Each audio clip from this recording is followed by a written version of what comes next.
السلام علیکم۔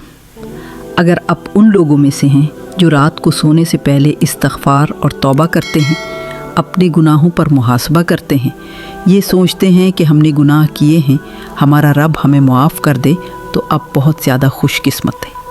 اس لیے کہ جب بندہ استغفار کرتا ہے، اللہ کے سامنے توبہ کرتا ہے، اس سے معافی مانگتا ہے، تو وہ ہمارا رب بہت زیادہ خوش ہوتا ہے۔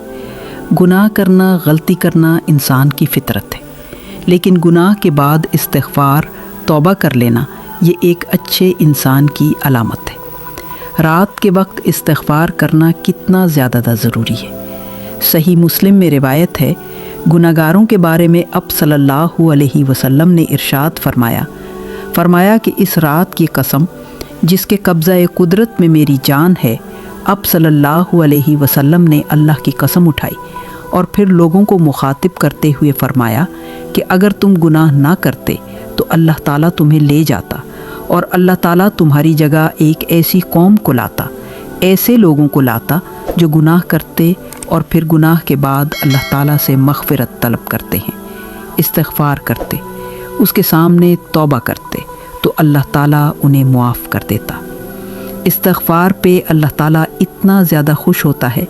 اگر ایک بچہ والدین کو تنگ کرے، ان کی نافرمانی کرے، لیکن اس کے بعد اسے غلطی کا احساس ہو اور اسے معافی مانگ لے، تو والدین کتنے خوش ہوتے ہیں۔ اس سے کہیں زیادہ اللہ تعالیٰ کو استغفار میں خوشی ہوتی ہے۔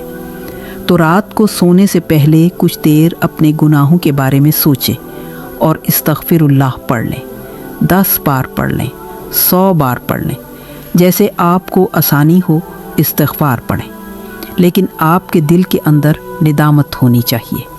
وہ اس طرح اگر آپ کے گناہ سمندر کے برابر بھی ہوئے تو تب بھی اللہ تعالیٰ معاف کر دے گا۔ وہ تو معاف کرنے والا ہے، بس آپ کے استغفار کی دیر ہے۔